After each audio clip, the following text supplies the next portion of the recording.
اور جب میرے بندے آپ سے میرے بارے میں سوال کریں تو کہہ دیجئے بے شک میں قریب ہوں، میں پکارنے والے کی پکار کا جواب دیتا ہوں جب وہ مجھے پکارے۔ تو ان کو چاہیے کہ یہ میرا حکم مانیں اور مجھ پر ایمان رکھیں تاکہ وہ ہدایت پائیں۔ فاستغفروه ثم توبوا إليه إن ربي قريب مجيب۔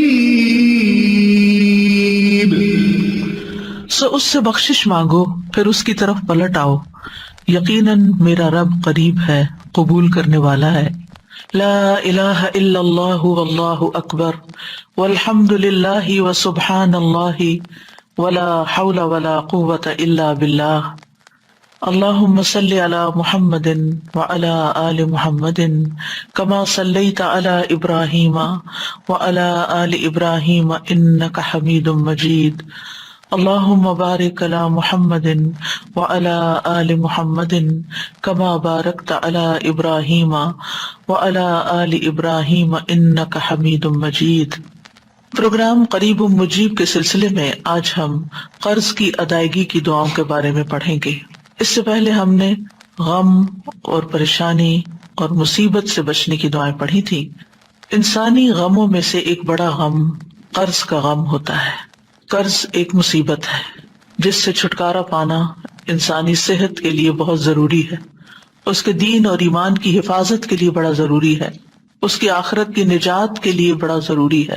اس لیے انسان کو حد الوسع کوشش کرنی چاہیے کہ وہ کوشش کے علاوہ یعنی قرض کی ادائیگی کی کوشش کے ساتھ ساتھ اللہ تعالیٰ سے دعا بھی کرتا رہے۔ عمومی طور پر اگر دیکھا جائے تو مال اللہ کی نعمت ہے۔ مال کو اللہ تعالیٰ نے زندگی کے قیام کا ذریعہ بنایا ہے، اس پر انسانوں کی معیشت اور انسانوں کی مصلحتوں کا دار و مدار ہے۔ سورۃ الملک میں اللہ تعالیٰ فرماتے ہیں هو الذی جعل لکم الارض ذلولا فامشوا فی مناکبها وکلوا من رزقہ والیہ النشور۔ اللہ وہی ہے جس نے تمہارے لیے زمین کو تابع کر دیا، بس اس کے اطراف میں چلو اور اس کے رزق میں سے کھاؤ اور اسی کی طرف دوبارہ جی اٹھنا ہے۔ مال کا درست استعمال قابل تعریف ہے اور ناجائز استعمال قابل مذمت ہے۔ مال کمانا، مال میں محنت کرنا پسندیدہ ہے، لیکن مال کا غلام بن جانا ناپسندیدہ ہے۔ نبی صلی اللہ علیہ وسلم نے فرمایا، یہ دنیا کا مال ہرا بھرا اور شیریں ہے۔ مسلمان کا وہ مال کتنا عمدہ ہے جو حلال ذرائع سے کمایا گیا ہو، پھر اس نے اسے اللہ کے راستے میں یتیموں اور مسکینوں اور مسافروں کے لیے وقف کر دیا، یعنی خود کمایا اور پھر دوسروں پر جو ضرورت مند تھے ان پر خرچ بھی کیا۔ لیکن جس شخص نے ناجائز ذرائع سے مال جمع کیا تو اس کی مثال اس کھانے والے کی طرح ہے جو کھاتا ہے مگر اس کا پیٹ نہیں بھرتا۔ ایسا مال قیامت کے دن اس کے خلاف گواہی دے گا۔ یعنی مال انسان اگر صحیح طریقے سے کمائے اور صحیح جگہ پر خرچ کرے تو بہت بڑے فائدوں کا حامل ہے، اور اگر غلط طریقے سے حاصل کرتا ہے اور غلط جگہ پر خرچ کرتا ہے تو بہت بڑے وبال کا ذریعہ بھی ہے۔ جہاں تک قرض کا تعلق ہے تو اللہ تعالیٰ نے قرض کے لین دین کو مباح قرار دیا ہے، یعنی جائز ہے، کیونکہ انسان کبھی مال کا محتاج ہوتا ہے، اسے اپنے لیے یا اپنے اہل و عیال کے لیے یا کاروبار کے لیے قرض کی ضرورت پیش آ جاتی ہے۔ تو اس لیے ہمارے دین نے اس چیز کو جائز قرار دیا کہ انسان ایک دوسرے سے قرض کا لین دین کر سکے، اور خصوصاً قرض لینے کی اجازت دے دی، لیکن اس کے ساتھ ساتھ اس کے شرائط اور اس کے آداب بھی متعین کیے کہ قرض دینے والے اور قرض لینے والے کو دینی اور دنیاوی خطرات سے محفوظ رکھا جا سکے۔ قرآن مجید میں قرض کے احکام کے بارے میں تفصیلی ہدایات سورۃ البقرہ کی آیت نمبر 282 میں آتی ہیں، جو ایک طویل آیت ہے۔ اس میں اللہ تعالیٰ نے تمام احکامات واضح کر دیے ہیں کہ اس سلسلے میں کیا کرنا چاہیے اور کیا نہیں کرنا چاہیے۔ یا ایھا الذین آمنوا اذا تداینتم بدین الی اجل مسمی فاکتبوہ، اے لوگو جو ایمان لائے ہو، جب تم ایک مقرر وقت تک کے لیے آپس میں قرض کا لین دین کرو تو اسے لکھ لیا کرو۔ تو یہ پہلی ہدایت ہے، اور اس کے بعد اور بھی دیگر ہدایات ہیں جو قرض کے لین دین کرنے والے قرآن مجید کی اس آیت سے پڑھ کر سمجھ سکتے ہیں۔ جہاں تک قرض دینے کی بات ہے، یعنی قرض دینا، ایک ہے قرض لینا اور ایک ہے قرض دینا، تو اللہ سبحانہ و تعالی ہر رات، تہائی رات کو قرض دینے کے لیے پکارتا ہے۔ ابو ہریرہ کہتے ہیں کہ رسول اللہ صلی اللہ علیہ وسلم نے فرمایا کہ اللہ آدھی رات یا رات کے آخری تہائی حصے میں آسمان دنیا پر نزول فرماتا ہے اور فرماتا ہے کون ہے جو مجھ سے دعا کرے تو میں اس کی دعا قبول کروں، یا وہ مجھ سے سوال کرے تو میں اس کو عطا کروں۔ پھر فرماتا ہے کون ایسے رب کو قرض دے گا جو نہ تو فقیر ہے اور نہ کسی کا حق مارنے والا ہے۔ گویا اللہ سبحانہ تعالیٰ کے راستے میں خرچ کرنے کو اللہ تعالیٰ اپنے ذمہ بطور قرض لیتے ہیں، یعنی کون ہے جو اللہ کے راستے میں دے گا۔ تو یاد رکھیے، بندوں کو قرض دینا صدقے کی قسم ہے۔ رسول اللہ صلی اللہ علیہ وسلم نے فرمایا کل قرض صدقہ، ہر قرض صدقہ ہے۔ ابن مسعود سے روایت ہے کہ نبی صلی اللہ علیہ وسلم نے فرمایا جو مسلمان بھی دوسرے مسلمان کو دوبارہ قرض دے تو اسے ایک مرتبہ اتنا مال صدقہ کرنے کا ثواب ملے گا، یعنی ڈھیر مال صدقہ کرنے کا ثواب ملے گا۔ یعنی جس نے 2 بار قرض دیا، ایک بار آیا بندہ اس کو دے دیا، پھر دوسری بار آ گیا پھر دیا، تو اس کو اتنا مال، یعنی ایک مرتبہ جو دیا گویا اس نے وہ صدقے میں دے دیا۔ پھر ایک اور روایت کے مطابق گردن آزاد کرنے، یعنی غلام کو آزاد کرنے کے برابر ثواب ہے۔ رسول اللہ صلی اللہ علیہ وسلم نے فرمایا جس نے دودھ کا عطیہ دیا، یعنی کسی کو دودھ گفٹ کیا، یا چاندی قرض دی، یا کسی کو راستہ بتایا، اسے غلام آزاد کرنے کے برابر ثواب ملے گا۔ کسی کو دودھ پلانا یا قرض دینا یا پھر راستہ بتانا، یہ بھی بہت بڑا کام ہے، کیونکہ عام طور پر جب انسان اپنے کاموں میں مصروف ہوتا ہے اور اس سے کوئی پوچھ لے کہ یہ کام کیسے کیا جاتا ہے، یہ اس جگہ کیسے پہنچ سکتے ہیں، پہلے تو انسان کو گھر سے باہر کے سفر پہ راستہ نہیں ملتا تھا، اور اب تو ہمیں اپنے گیجٹس کے اندر بہت سے راستے تلاش کرنے پڑتے ہیں۔ تو جب آپ اپنے بچوں سے کہتے ہیں یا کسی سے کہتے ہیں کہ مجھے ذرا گائیڈ کر دیں تو تھوڑے سے اریٹیٹ بھی ہو جاتے ہیں۔ تو مراد یہ ہے کہ کسی بھی انسان کی مدد کرنا اس طور پر کہ وہ اپنی منزل تک پہنچ جائے، یہ بھی صدقہ ہے اور غلام آزاد کرنے کے برابر ثواب ملتا ہے۔ قرض کا اجر جنت کے دروازے پر لکھا ہوا ہے۔ ابو امامہ سے روایت ہے کہ رسول اللہ صلی اللہ علیہ وسلم نے فرمایا ایک آدمی جنت میں داخل ہوا، وہ کیا دیکھتا ہے کہ اس کے دروازے پر لکھا ہوا ہے کہ صدقہ کا ثواب 10 گنا اور قرض کا ثواب 18 گنا ہے، اور یہ ڈیپینڈ کرتا ہے کہ کس نیت اور کتنے اخلاص کے ساتھ دیا، پھر اس کے مطابق زیادہ کم بھی ہو جاتا ہے۔ اس کی بنیادی وجہ کیا ہے؟ کیونکہ صدقہ تو انسان اپنے دل کی خوشی کے ساتھ دیتا ہے، یعنی صدقہ کرنے کے لیے آپ کو کوئی مجبور نہیں کرتا، اور جتنا آپ کے پاس ہوتا ہے خاموشی کے ساتھ آپ صدقہ کر دیتے ہیں اور آپ کو ایک عجب طرح کی خوشی ہوتی۔ لیکن جب کوئی قرض مانگنے آتا ہے، کوئی قرض کا سوال کر بیٹھتا ہے، تو انسان کا دل کچھ نہ کچھ ضرور تنگ پڑتا ہے کہ اب میں اپنی ضروریات میں سے نکال کر اپنا مال اس کو دے دوں، مجھے کیا ملے گا؟ اسی لیے آپ دیکھیے کہ سود کی لعنت ایجاد ہوئی کہ میں نے اگر اپنا مال کسی کو دیا ہے تو مجھے دنیا میں ہی انسٹنٹ اس کا فائدہ ملنا چاہیے، یہیں پر مجھے اس کے اوپر کچھ نہ کچھ پرسنٹیج واپس ملنی چاہیے، اور اس چیز کو ریجیکٹ کیا گیا، اس کو ناپسندیدہ قرار دیا گیا، اس کو حرام قرار دیا گیا۔ تو بہرحال آج ہم انشاءاللہ پڑھیں گے وہ دعا جو قرآن مجید میں بھی آتی ہے اور اس کا کچھ حصہ سنت سے بھی ہے، جس کے پڑھنے سے قرض ادا ہو جاتا ہے۔ ارشاد باری تعالیٰ ہے قل اللهم مالك الملك تؤتي الملك من تشاء وتنزع الملك ممن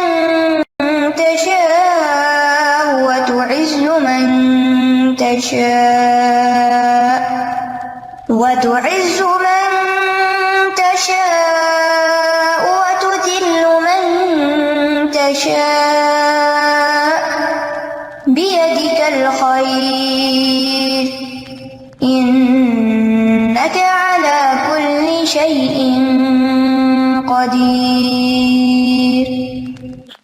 آیت کے آخر میں آتا ہے رحمان الدنیا والآخرہ ورحیمہما تعطیہما من تشاء وتمنع منہما من تشاء ارحمنی رحمتا تغنینی بہا عن رحمت من سواک. یہ دعا کا حصہ ہے جو آیت کے آگے لگایا گیا ہے. اس سلسلے میں جو روایت آتی ہے وہ یہ حضرت انس سے روایت ہے کہ رسول اللہ صلی اللہ علیہ وسلم نے حضرت معاذ سے فرمایا کیا میں تمہیں ایسی دعا سکھا دوں کہ جس کے ساتھ تم دعا کرو اگر تم پر احد پہاڑ کے برابر بھی قرضہ ہو تو اللہ اسے تم سے ادا کر دے گا. اے معاذ یہ دعا پڑھو. اور اس کے بعد یہ پوری دعا اللہم مالک الملک سے لے کر ان رحمت من سواک تک نبی صلی اللہ علیہ وسلم نے ان کو سکھائی. جہاں تک اس آیت کا تعلق ہے تو اللہ سبحانہ وتعالی اس آیت میں اپنی بے پناہ قوت اور قدرت کا اظہار کرتے ہیں. یہ اللہ تعالیٰ کا ایک تعارف بھی ہے کہ ہر قسم کی بادشاہت اللہ کے لیے ہے. وہی ہے جو اپنی مخلوق میں سے زمین میں جس کو چاہتا ہے بادشاہت، دولت، علم، اقتدار اور پاور کی جتنی بھی قسمیں ہیں وہ عطا کرتا ہے، اور جس سے چاہتا ہے چھین لیتا ہے، جس سے چاہتا ہے واپس لے لیتا ہے، جس کو چاہتا ہے عزت دیتا ہے اور جس کو چاہتا ہے ذلت دیتا ہے. خیر کے سارے خزانوں کا مالک وہی ہے. اصل کنٹرول اس کے ہاتھ میں ہے، فیصلے وہاں سے ہوتے ہیں.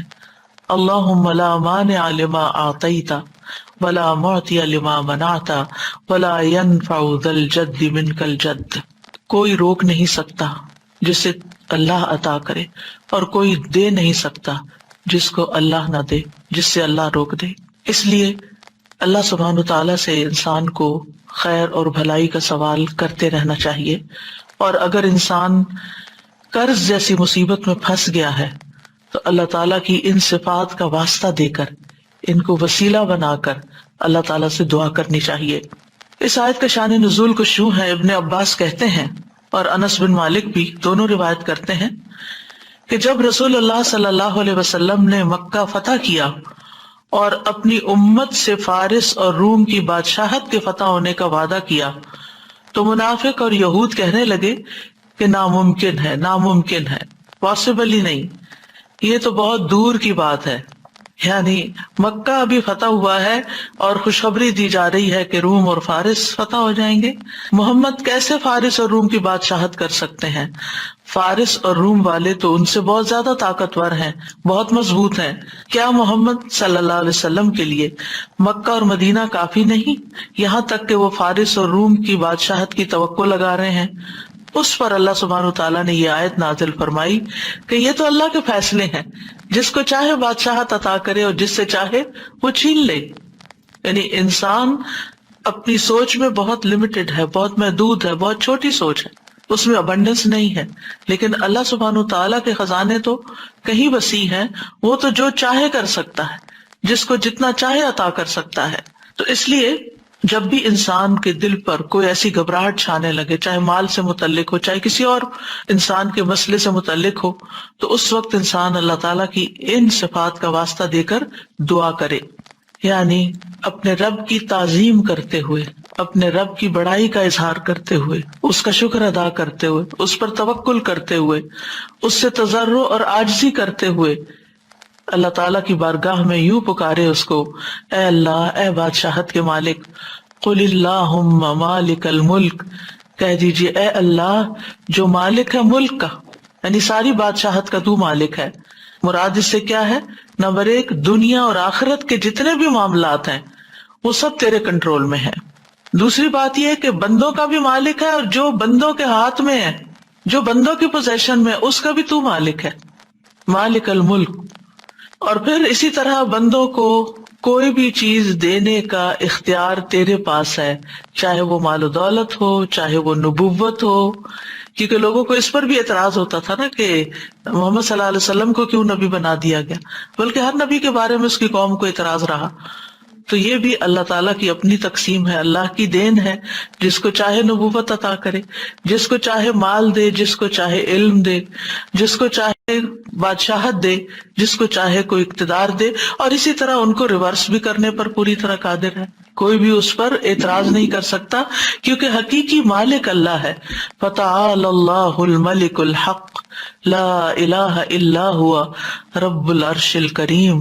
سورۃ المؤمنون میں آتا ہے، بس بہت بلند ہے اللہ جو سچا بادشاہ ہے، اس کے سوا کوئی معبود نہیں، عزت والے عرش کا رب ہے. زمین و آسمان کی ہر چیز کا مالک ہے، چھوٹی چیز ہو یا بڑی چیز ہو، چاہے آسمان پہ نظر آنے والے سورج اور چاند، آج صبح اگر چاند آپ نے دیکھا ہو تو چاہے دن کو نکلا ہوا سورج ہو، رات کو نکلا ہوا چاند ہو، فل مون ہو، سارے کے سارے جو ہیں وہ رات ہو دن ہو، یہ اللہ تعالیٰ نے ان کو مسخر کر رکھا ہے، سب اس کے حکم کے مطابق چلتے ہیں اور اسی کے مطابق طلوع ہوتے ہیں اور غروب ہوتے ہیں. وہی ان کو بنانے والا ہے، وہی ان کو چلانے والا ہے، وہی ان کی رفتار مقرر کرنے والا ہے، وہی ان کے فائدے پہنچانے والا ہے، وہی ان کے نقصان سے بچانے والا ہے. یہ سب اللہ کے حکم سے ایک مقرر وقت تک کے لیے اپنے کام پر لگے ہوئے ہیں، چل رہے ہیں. اور پھر ذالکم اللہ ربکم لہ الملک، یہ ہے اللہ تمہارا رب جس کے لیے ساری بادشاہت ہے. اسی طرح سورۃ یاسین میں آتا ہے فسبحان الذی بیدہ ملکوت کل شیء والیہ ترجعون. پاک ہے وہ ذات جس کے ہاتھ میں ہر چیز کی حکومت ہے اور اسی طرح تم اس کی طرف لوٹائے جاؤ گے. زندگی اور موت کا مالک بھی وہی ہے. لہ ملک السماوات والارض یحیی ویمیت وہو علی کل شیء قدیر. آسمانوں اور زمین کی بادشاہت اسی کے لیے ہے، وہی زندہ کرتا ہے، وہی موت دیتا ہے، اور وہ ہر چیز پر پوری قدرت رکھتا ہے. یعنی اگر وہ فیصلہ کر لے زندگی دینے کا تو کوئی موت نہیں دے سکتا، اور اگر اس نے زندگی ختم کرنے کا فیصلہ کر لیا تو دنیا بھر کے ڈاکٹرز بھی مل کر کسی کو موت کے منہ سے نہیں بچا سکتے. اس معاملے میں بھی پورا اختیار اللہ سبحانہ وتعالیٰ ہی کا ہے. پھر رزق کا مالک بھی وہی ہے، ہمارے جسم کا مالک بھی وہی، آنکھ، کان، دل، دماغ، سب کچھ. اللہ تعالیٰ فرماتے ہیں قل من یرزقکم من السماء والارض، ان سے پوچھئے کون ان کو رزق دیتا ہے آسمانوں اور زمین سے. ام من یملک السمع والابصار، کون ہے جو سمع اور بصر کا مالک ہے؟ وہی مالک ہے. وَمَن يُخْرِجُ الْحَيَّ مِنَ الْمَيِّتِ وَيُخْرِجُ الْمَيِّتَ مِنَ الْحَيِّ وَمَن يُدَبِّرُ الْأَمْرَ فَسَيَقُولُونَ اللَّهُ فَقُلْ أَفَلَا تَتَّقُونَ. کون ہے جو زندہ کو مردہ سے اور مردہ کو زندہ سے نکالتا ہے؟ کون ہے جو تدبیر کرتا ہے سارے معاملات کی؟ وہ ضرور کہیں گے کہ اللہ. تو کہہ دیجئے کیا پھر تم ڈرتے نہیں ہو؟ یعنی جس رب کے اختیار میں یہ ساری چیزیں ہیں، ذرے سے لے کے پوری کائنات تک، عرش تک، ہر چیز کا مالک وہ ہے، تو پھر کیا فرض بنتا ہے کہ اس کی طرف رجوع کیا جائے، اس سے مانگا جائے اور اس کی عظمت کا احساس دل میں رکھا جائے، اسی کو سب سے بڑا سمجھا جائے. کیونکہ مشکل یہ ہے کہ ہم دنیا میں کسی کے پاس کچھ تھوڑا سا مال یا اختیار یا اقتدار یا کوئی اسکل یا ہنر یا علم، کوئی ڈگری، کوئی عہدہ دیکھ لیتے ہیں تو ہم اس سے توقعات لگا بیٹھتے ہیں کہ یہ ہمارے کام کر دے گا، جبکہ اصل اختیار کا مالک تو اللہ ہے. اس لیے ہر معاملے میں اس کو پکاریں. لوگ آپ کے ساتھ انصاف کریں تب بھی، لوگ آپ کے ساتھ ظلم کریں تب بھی اسی کی طرف رجوع کریں. اور نبی صلی اللہ علیہ وسلم نے فرمایا لا مالک الا اللہ عز وجل، اللہ عز وجل کے سوا کوئی مالک نہیں ہے. پھر یہ کہ اس کی ملکیت میں کوئی شریک بھی نہیں ہے، یعنی نہ صرف یہ کہ مالک ہے بلکہ کلی مالک ہے، کوئی اس کا شریک نہیں. الذی لہ ملک السماوات والارض ولم یتخذ ولدا ولم یکن لہ شریک فی الملک. وہ ذات کے اسی کے لیے ہے آسمانوں اور زمین کی بادشاہت، اور اس نے نہ کوئی اولاد بنائی ہے اور نہ کبھی بادشاہت میں کوئی اس کا شریک رہا ہے. اللہ کے سوا کوئی بھی ایسا نہیں کہ جو کسی چیز کا حقیقی مالک ہو. یہ وقتی طور پر جو چیزیں ہماری ملکیت میں دے دی گئی ہیں، جن چیزوں کی کنجیاں ہمارے ہاتھ میں دے دی گئی ہیں، یہ صرف ٹیمپرریلی ہے. جب آپ اس دنیا میں نہیں ہوں گے تو اس میں سے کوئی کسی بھی چیز پر آپ کا اختیار نہیں ہوگا. جب تک آپ زندہ ہوتے ہیں، آپ مثلاً خود کمانے والے ہوتے ہیں، اپنے اولاد پہ خرچ کر رہے ہوتے ہیں، آپ اپنی اولاد کو پاکٹ منی بھی دیتے ہیں تو آپ ان کو ساتھ انسٹرکشنز دیتے ہیں کہ یہ اس طرح اور اس طرح خرچ کرنا اور ان کاموں میں نہیں لگانا. لیکن انسان کی وفات کے بعد جب اس کا مال تقسیم ہوتا ہے تو اس کی انسٹرکشن کہاں ہوتی ہے؟ کچھ بھی نہیں کہہ سکتا. پھر اولاد چاہے تو صدقہ کر دے، اولاد چاہے تو کسی غلط کام میں لگا دے، کچھ بھی کرے، پھر آپ کا تو کوئی اختیار نہیں. ہمارا اختیار ہمارے جسم پر یعنی آنکھوں کانوں پر، یا ہماری اولاد پر کسی حد تک، یا ہمارے مال پر کسی حد تک، یہ صرف اور صرف چند دن کی بات ہے جو دنیا کا کچھ حصہ ہے، اور یہ بھی اصل میں اللہ نے دے رکھا ہے. اور اس میں بھی ہم پوری طرح کلی طور پر مالک نہیں ہوتے، یعنی اس میں بھی صرف اتنے کے مالک ہے جتنا اللہ کا اذن ہوتا ہے. باقی چیزیں ہوتے ہوئے بھی، بہت کچھ کرنا چاہتے ہوئے بھی ہم کر نہیں پاتے کیونکہ اللہ کا اذن نہیں ہوتا. اور قرآن مجید میں بار بار اس بات کی تردید کی گئی ہے کہ غیر اللہ کسی چیز کے مالک نہیں ہیں. لا یملکون لکم رزقا، وہ تمہارے رزق کے مالک نہیں. لا یملکون مثقال ذرۃ فی السماوات ولا فی الارض، وہ آسمان و زمین میں ذرے کے برابر بھی کسی چیز کے مالک نہیں. اب یہ ہے کہ اللہ سبحانہ وتعالیٰ کے مالک ہونے کا تقاضا کیا ہے کہ ہم اس کو مالک سمجھیں، اس کی طرف رجوع کریں، اس سے دعا کریں، اپنی محتاجی اور فقر کا اظہار اس کے سامنے کریں. نبی صلی اللہ علیہ وسلم نے فرمایا جب رات کا ایک تہائی حصہ گزر جاتا ہے تو اللہ تعالیٰ آسمانی دنیا پہ نزول فرماتے ہیں اور اعلان کرتے ہیں میں ہوں بادشاہ، میں ہوں بادشاہ، کون ہے جو مجھ سے دعا کرے کہ اسے قبول کر لوں، کون ہے جو مجھ سے سوال کرے کہ میں اس کو عطا کر دوں، کون ہے جو مجھ سے بخشش طلب کرے تو میں اسے بخش دوں. اور یہ اعلان مسلسل طلوع فجر تک ہوتا رہتا ہے، یعنی جب تک فجر کی اذان نہیں ہو جاتی یہ اعلان ہوتا رہتا ہے. اب یہ ہم پر ہے کہ ہم کتنا مانگتے ہیں. اور آج کل کتنا اچھا موقع ہے، ہر کوئی سحری کے لیے اٹھتا ہے، تو اس وقت یہ دعائیں تو کم از کم کر لیں. کوئی حاجت ہے تو مانگ لیں. کون ہے جو مجھ سے سوال کرے تو میں اسے عطا کر دوں، کیا چاہیے مانگو عطا کروں. کون ہے جو مجھ سے بخشش مانگے تو میں اسے بخش دوں، کیونکہ رات کا آخری حصہ وبالاسحار هم یستغفرون گناہوں کی بخشش مانگنے کے لیے ہوتا ہے. یعنی یہ دو خاص چیزیں. اور پھر عمومی دعا، کون ہے جو مجھ سے دعا کرے تو میں اسے قبول کر لوں، یعنی کوئی بھی دعا جو آپ کریں. پھر فرمایا تؤتی الملک من تشاء وتنزع الملک ممن تشاء، تو جس سے چاہتا ہے بادشاہ دیتا ہے اور جس سے چاہتا ہے چھین لیتا ہے. اس میں بادشاہت کی تمام اقسام موجود ہیں، یعنی عقل کی بادشاہت، صحت کی بادشاہت، اخلاق حسنہ کی بادشاہت، حکم کو جاری کرنے اور قدرت کی بادشاہت، محنت کی بادشاہت، سرمایوں کی ملکیت کی بادشاہت، ہر طرح کی بادشاہت، ہر طرح کا ملک، یعنی ہر طرح کی کنٹرول جس کو کہتے ہیں نا، یہ سب شامل ہے. اللہ سبحانہ وتعالیٰ ہمیں عطا کرتا ہے، تؤتی الملک دیتا ہے، ہمیں کلی مالک نہیں بناتا، دیا ہے اس نے، رکھو امانت ہے.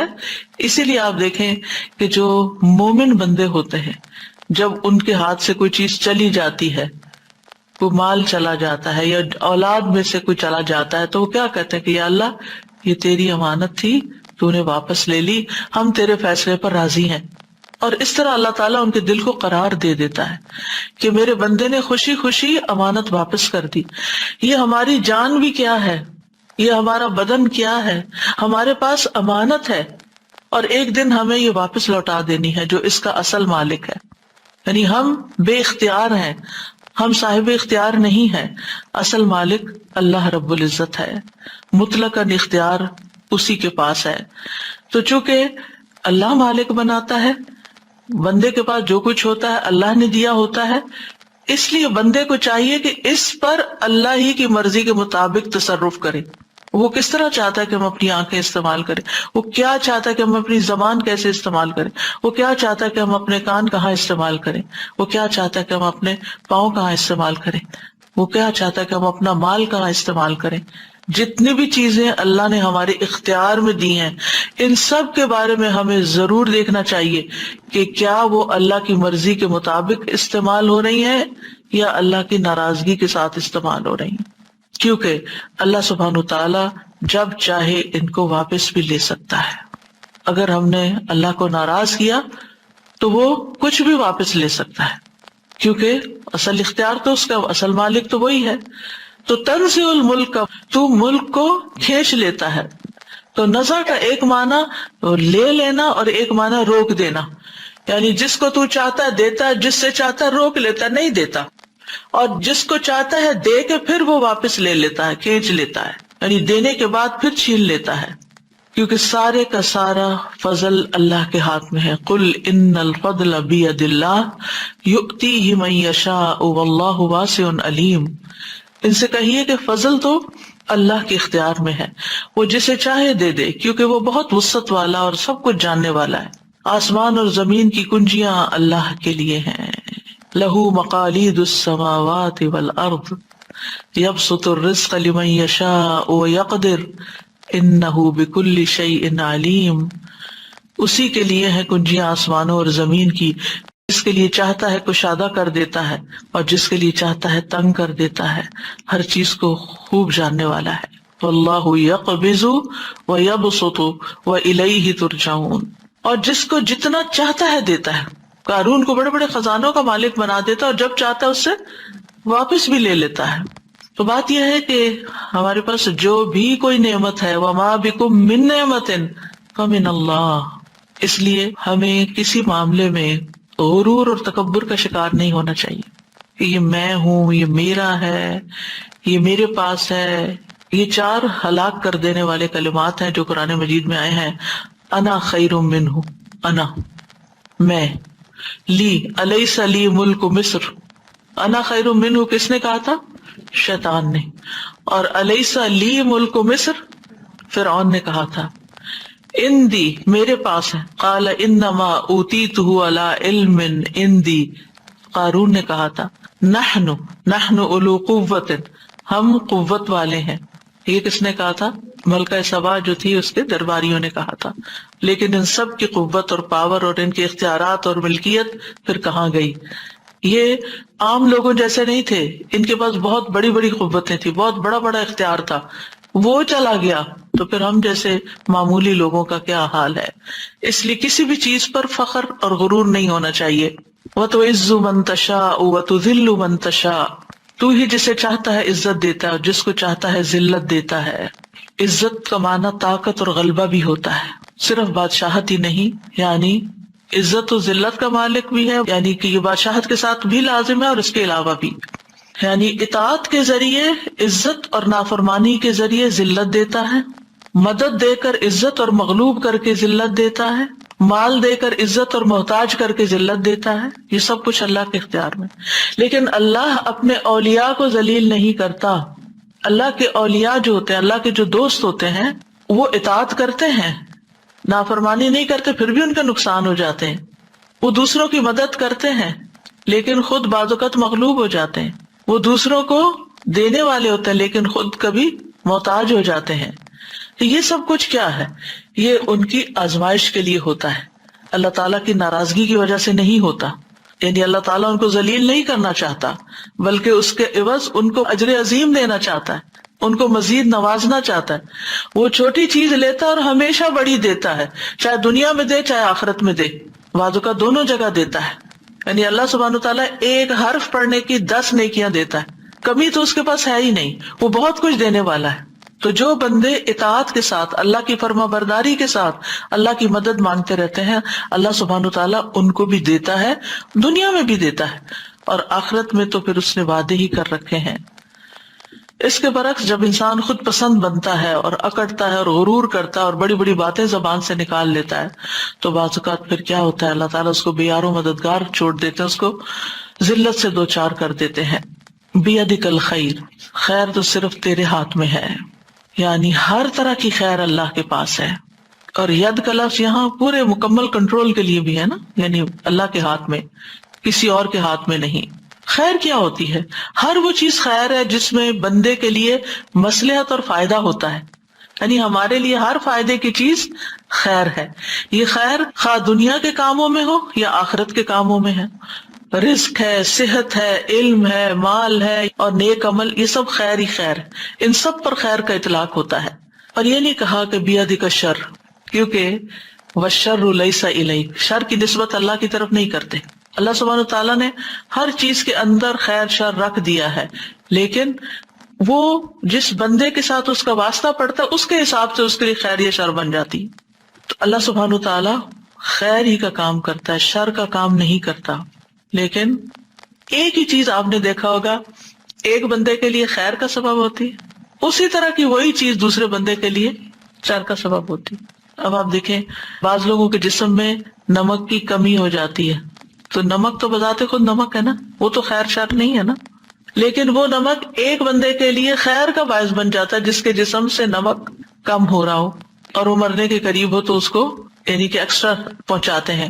ایک بندہ جو بلڈ پریشر کا مریض ہے اس کے لیے نمک زندگی ختم کرنے کا ذریعہ۔ اب نمک تو نمک ہے، تو اللہ کی ایک نعمت ہے، ایک کو فائدہ دے رہا ہے ایک کو نقصان دے رہا ہے، تو نمک میں شر نہیں ہے، تو اس کے استعمال کرنے والے کی نسبت سے اس کے لیے فائدہ یا نقصان ہے۔ انک علی کل شیء قدیر، بے شک تو ہر چیز پر خوب قدرت رکھتا ہے، ہر چیز کا مالک تو ہے۔ تو پھر جب ہر چیز پر قادر وہ ہے تو ہمیں اپنے معاملات اللہ کے سپرد کر دینے چاہیے، اور پھر اس بات پر پورا یقین رکھنا چاہیے کہ سارے اختیارات، ہر قسم کی بھلائی اس کے ہاتھ میں ہے اور کمال قدرت کا مالک ہے۔ اس لیے اپنے قرضوں کی ادائیگی میں بھی، مالی مشکلات میں بھی اسی کی طرف رجوع کرنا چاہیے اور اس سے دعا کرنی چاہیے۔ یعنی انسان کوشش تو کرتا ہے لیکن بعض اوقات کوششیں کسی نتیجے پر نہیں پہنچتی، یا یہ کہ وہ کوشش اس حد تک نہیں ہو پاتی باوجود کوشش کے جو ضروری ہوتی ہے، جو مطلوبہ ہوتی ہے۔ مثلاً آپ کو اگر اس چھت پہ چڑھنا ہے تو اس کے لیے اتنی سیڑھیاں آپ کو چاہیے جو چھت تک لے جائے۔ اگر آپ کی سیڑھی آدھے راستے تک جاتی ہے تو پھر کیا ہوگا؟ آپ چڑھ کے کھڑے رہیں، آپ اوپر نہیں چڑھ سکتے۔ تو اسی طرح بعض اوقات انسان کے اوپر بہت بڑا قرضہ ہوتا ہے، بہت بڑی ذمہ داری ہوتی ہے، وہ جتنا بھی کما لے، وہ جتنی بھی محنت کر لے، وہ 2 3 جابز کر لے، وہ اس قابل نہیں ہوتا کہ وہ اپنا قرض ادا کر سکے، اپنا فرض پورا کر سکے۔ اس کو ضرورت ہوتی ہے کہ وہ اللہ سے مانگے، پھر اللہ تعالیٰ غیب سے اس کے لیے ایسے اسباب فراہم کر دے کہ جہاں اس کی سوچ بھی نہ جاتی ہو۔ یہ ہے دعا کا کام۔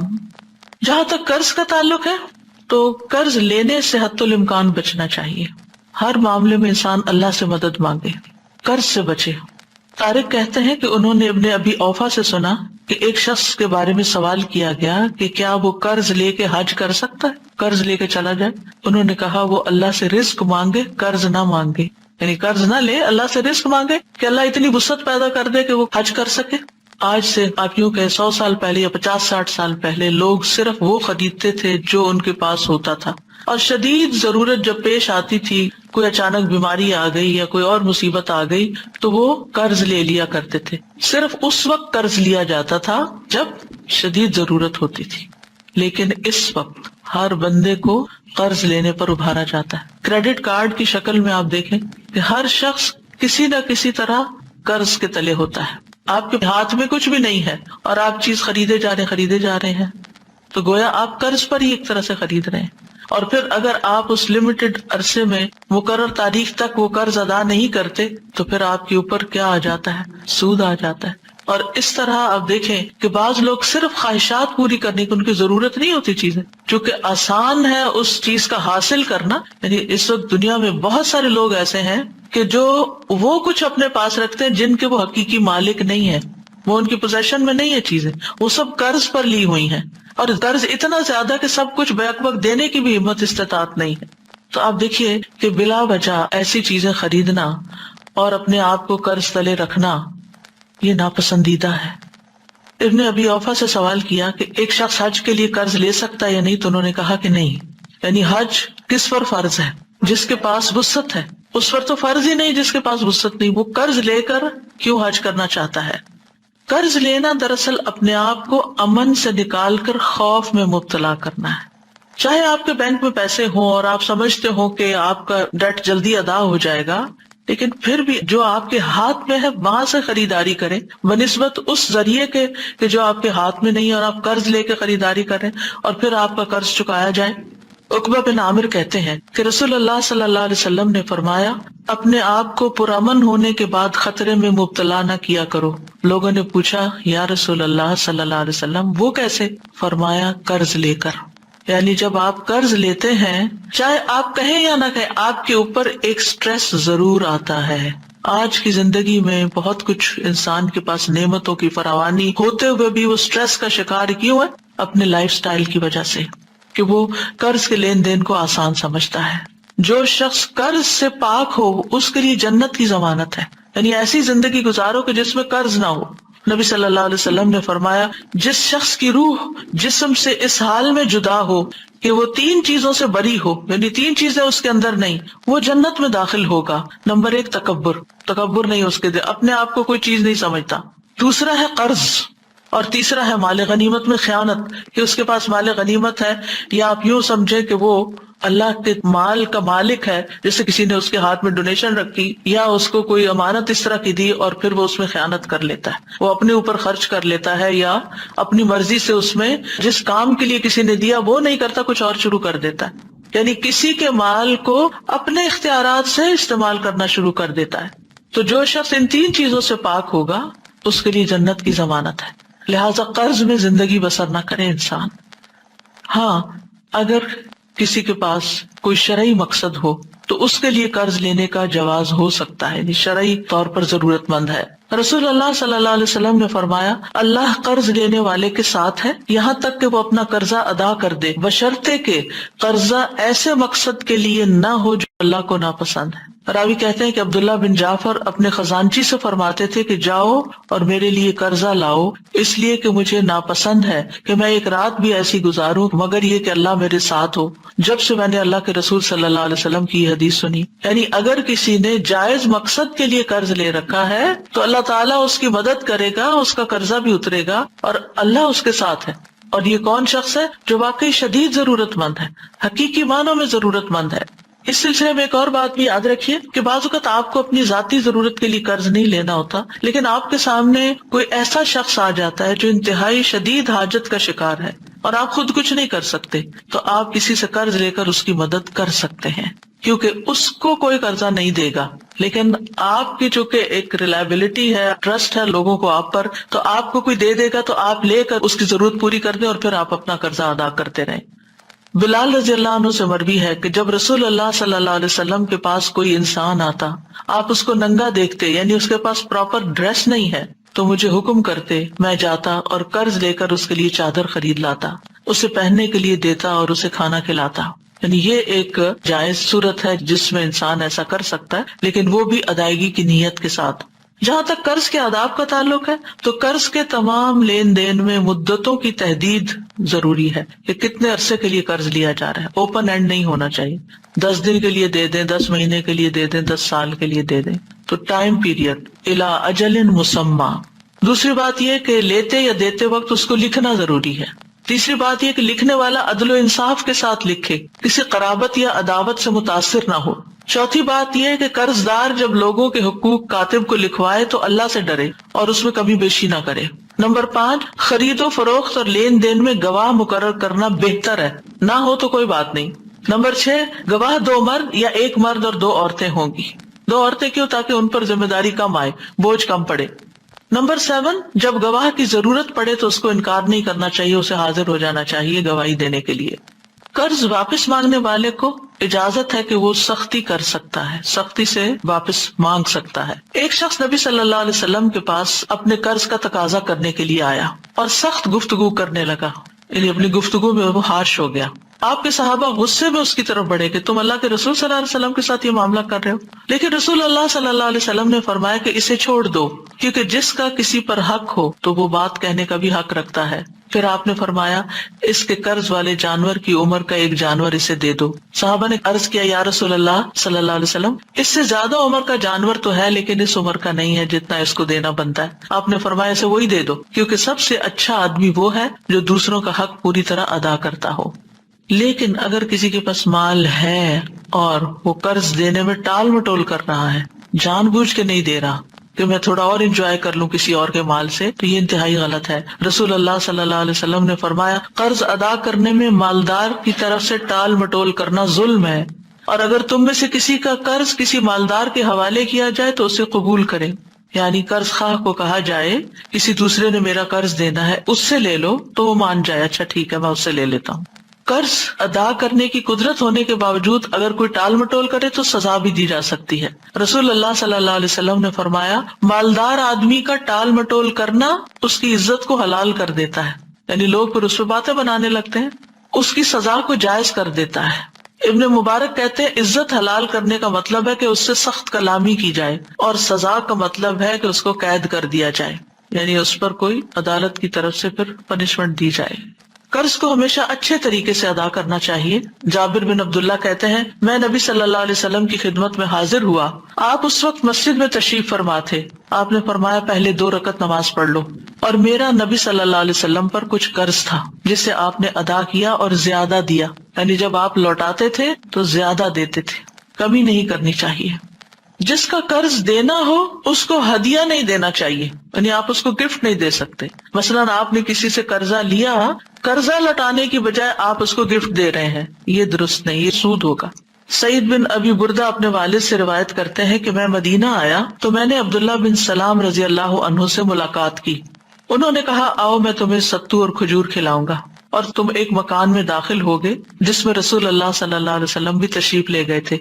پھر آپ نے فرمایا، یعنی کہ رسول اللہ صلی اللہ علیہ وسلم نے فرمایا، یعنی حدیث سنائی، تمہارا قیام ایک ایسے ملک میں ہے جہاں سودی معاملات بہت عام ہیں، اگر تمہارا کسی شخص پر کوئی حق ہو اور پھر وہ تمہیں ایک تن کے یا جو کے دانے یا گھاس کے برابر بھی ہدیہ دے، اسے قبول نہ کرنا کیونکہ یہ سود ہوگا، یعنی جس سے قرضہ لیا ہوا ہو اس کو گفٹ دینا سود بنتا ہے۔